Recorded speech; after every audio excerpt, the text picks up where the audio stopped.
அதனால் மக்களே, இந்த மூட நம்பிக்கையெல்லாம் எடுத்து போட்டுட்டு, நீங்கள் நல்லா நம்ம கடவுள் இந்த ரேகைங்களை பார்த்து சொல்கிறான், அது சொல்கிறேன், இது சொல்கிறான்னு இதெல்லாம் எனக்கு எதுலேயுமே நம்பிக்கையே கிடையாது மக்களே. காரணம், எங்கள் அப்பா எங்களை அப்படி தான் பெரிய ஆளாக படிக்க வைக்கணும்னு சொல்லுவாங்களாமா. ஆனால் படிப்பே இல்லாத நான் வந்துட்டேன். அதனால் இந்த இந்த ஜாதகம் எழுதுறது, அந்த காலத்தில் ஜாதகம் எனக்கு ஜாதகங்கள் எழுதி வச்சுருந்தாங்க. நான் எல்லாத்துக்கும் கழிச்சு தூக்கி பேசணும். அந்தளவுக்கு இந்த ரேகைங்களை நம்ம தாயின் வயிற்றில் இருக்கும்போது நம்ம கைகளெல்லாம் நம்ம அடக்கி நல்லா சுருட்டி வச்சுருக்குறோம். அதனுடைய ரேகைகள் தான் ஒழிய, அது தவிர மீது இந்த ரேகைங்களில் பார்க்குறது, சோசியம் பார்க்குறது, இந்த ஜாதகம் பார்க்குறது எல்லாம் எனக்கு பிடிக்கவே பிடிக்காத மக்கள். நான் இதெல்லாம் பார்த்ததும் கிடையாது. ஆனால் எங்கள் அத்தை இந்த மாதிரி இந்த மூட நம்பிக்கையினால் எங்கள் அத்தை என்ன பண்ணிட்டாங்க, என்னை கொண்டு போய் எங்கள் வீட்லேயும் விட முடியாமல், என்னை பார்த்துக்கவும் முடியாமல் என்ன பண்ணிட்டாங்க, என்னை அவங்க வீட்டில் வைக்க முடியல, என்னை கொண்டு எங்கள் வீட்லேயும் விட முடியல. என்ன பண்ணிட்டாங்க, எனக்கு ஒரு 6 வயசு 7 வயசு தான் இருக்கும் மக்களை. கொண்டு போய் என்ன பண்ணிட்டாங்க, அங்கே ஏலமலையில் இந்த ஏலக்காய் தோட்டம் எஸ்டேட்டில் வேலை செய்கிறாங்களே, அந்த எஸ்டேட் ஓனர் வீட்டில் போய் என்னை வேலைக்கு விட்டாங்க. அங்கே என்னை படிக்கவும் அனுப்ப மாட்டேன்ட்டாங்க. ஏன்னா ரொம்ப தூரம் படிக்க போகணும், ரொம்ப தூரம் போகணும். அதனால் எனக்கு படிக்கிற வயசும் இல்லைன்ட்டாங்க. அங்கேருந்து ஸ்கூல்லையும் சேர்த்துக்க மாட்டேன்ட்டாங்க. சரி, என்ன பண்ணிட்டேன் மக்களை, அப்புறம் அவங்க வீட்டில் வேலை செய்ய சொன்னாங்க. அவங்க வீட்டில் கிச்சனில் இருக்கிற அந்த ஸ்லாப் எனக்கு எட்டாது, பாத்திரம் கழுவ முடியாது. அப்புறம் என்ன பண்ணுறது, மற்ற வேலைகளும் என்னால் செய்ய முடியாது. அதனால் என்ன பண்ணிட்டாங்க, அந்த ஓனருடைய அண்டர் கவர்மெண்ட்ஸ் கொடுப்பாங்க துவைக்க சொல்லி, அதை துவைப்பேன். அதுக்கப்புறம் என்ன பண்ணுவாங்க, அடுப்பு எரிக்குவாங்க. பெரிய ஒரு பாத்திரம் வச்சுட்டு அடுப்பில் விறகு போட்டு எரிக்கணும். தண்ணி எடுத்து ஊற்றணும். உங்களுக்கு ஊற்றி வச்சுட்டு அதை மட்டும் செய்வேன். சின்ன பக்கெட்டுன்னு கொடுத்தா அது பிடிச்சி ஒரு 4 முழுது ஊற்றும். துணியெல்லாம் நனைஞ்சு போயிடும். இப்படி இருக்கும்போது சில நேரங்கள் எங்கள் அத்தையை பார்க்கணுன்னு எனக்கு எங்கள் அத்தை இப்படி தான் சூழ்ச்சி பண்ணுதுன்னு எனக்கு தெரியல.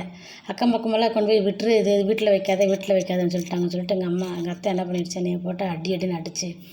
அப்போ இந்த மலையில் எனக்கு சேராமல் கையெல்லாம் ரத்தமாக ஒழுகும் மக்களை. காலிலெல்லாம் இந்த வெடிப்பு ரத்தமாக ஒழுகும்.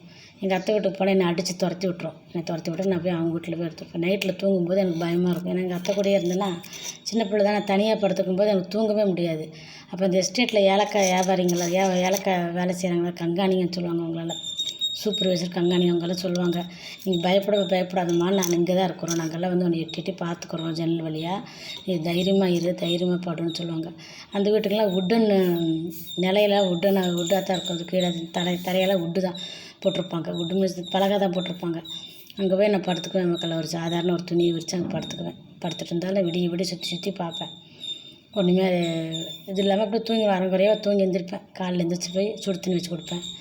அந்த மாதிரி நான் செஞ்சுட்டு இருந்தேன் மக்களை. அதுக்கப்புறம் தான் எங்கள் அத்தைக்கிட்ட சண்டை போட்டு எங்கள் அத்தை என்னை அடித்து துரத்துனதுனால அது போய் கீழே பால் வாங்க போய் கீழே விழுந்து அதுக்கு 2 கையுமே உடஞ்சிருச்சு. ஆனால் என்னை துரத்த சொல்லி சொன்னாங்க பார்த்தீங்களா, அவங்களுடைய நிலையவே நான் கண்ணால் பார்க்கல, காதால் கேட்டேன் மக்களை. ரொம்ப கொடூரமான சாவு அவங்களுக்கு கிடச்சிது. காரணம் என்னென்னு கேட்டிங்களா, அடுத்தவங்களை நம்ம நிந்திக்கக்கூடாது, அடுத்தவங்களை நம்ம தவறாக பேசக்கூடாது மக்களை. ஏன்னு கேட்டால் நமக்கு அதனுடைய பலனை நம்ம பின்னாடி அனுபவிப்பாங்கன்றதை மறந்துடாதீங்க. அநேகர் புரணி பேசுகிறது, அடுத்தவங்களுக்கு கொடுத்து தவறாக பேசுறது எல்லாமே நான் செய்ய மாட்டேன் மக்களை. நான் வேலைக்கு போடுவேன், வேலை உண்டு வீடு உண்டுன்னு வீட்டுக்கு போயிடுவேன். வீட்டில் போனேன்னா அந்த குழந்தைய தூக்கி வச்சுட்டு உட்காந்துட்டு, இல்லைன்னா என் செல்லு கொஞ்சம் நேரம் நோண்டிட்டு உட்காந்துக்குவோம் மக்களை. அந்த அளவுக்கு தான் நாங்கள்லாம் ஓடிட்டுருக்குறோம். அதனால் ஏன் சொல்ல வரேன்னா, இந்த ரேகைங்களை நம்பி குழந்தைகளை உபத்திரப்படுத்துறது, இந்த ஜாதகங்களை நம்பி பிள்ளைங்களை உபத்திரப்படுத்துறதை விட்டுருங்க மக்களை. ஏன்னா அந்த சூழ்நிலையில தான் கடந்து வந்திருந்ததுனால நான் சொல்கிறேன், எதையுமே நம்பாதீங்க. நம்ம பிறக்கிற அன்னைக்கே எழுதப்பட்டது, உன்னுடைய பிறப்பு அன்னைக்கு உன்னோட மறிப்பும் உன்னோட மரணமும் எழுதப்பட்டு விட்டது. அதுக்காக தான் நீங்கள் இந்த உலகத்தில் வாழ்கிறீங்க. நீங்கள் எவ்வளோ காலம் வாழணுமோ நல்லபடியாக வாழுங்க, நல்லா சாப்பிடுங்க, நல்லா இருங்க, சந்தோஷமாக. அடுத்தவங்களுக்கு உபத்திரம் கொடுக்காது. உங்கள்கிட்ட நிறைய இருக்குது, அடுத்தவங்களுக்கு கொடுத்து உதவுங்க. இந்த மாதிரி செஞ்சுட்டு நீங்கள் வாழுங்க மக்களை. அதை விட்டுட்டு தேவையில்லாததெல்லாம் நம்பிட்டு ஜனங்களை ஒரு பேரனை, அந்த குழந்தை என்ன அறியும், அவனை கூட பலி கொடுத்துக்குறான் அந்த கழட்டு பையன். இப்படியெல்லாம் இருக்குது மக்களை. தயவுசெய்து ஏன் இப்படி பேசுன்னு மன்னிச்சுக்காங்க. அந்த மாதிரிலாம் இருக்குது மக்களை. அதனால் தயவுசெய்து மூட நம்பிக்கைனால எடுத்து போட்டுட்டு நீங்கள் இந்த உலகத்துக்கு எதுக்காக வந்தீங்களோ அதை மட்டும் நீ சாதிங்க. ஒரு மரம் வைக்கிறோம், மரம் நாளையில் வளர்ந்துருமா, வரல. அதை கொஞ்சம் கொஞ்சமாக தான் வளரும். அது மாதிரி தான் கஷ்டப்படுறீங்களா, கொஞ்சம் கொஞ்சமாக அந்த கஷ்டம் தீரும். நல்லா நீங்கள் சம்பாதிங்க, நல்லா சாப்பிடுங்க, நல்லா சேர்த்து உங்களால் முடிஞ்சால் எடுத்து வைங்க. உங்களுக்கு போக மீதி எடுத்து வைங்க. அதுலேயும் கொஞ்சம் மீதி இருந்துச்சுன்னா கொஞ்சம் எடுத்து ஏழைகளுக்கு கொடுங்க மக்களை. இதை விட்டுட்டு நீங்கள் வேறு எந்த தவறான எண்ணங்களையும் தவறான புத்திகளையும் வைக்காதீங்க மக்களை.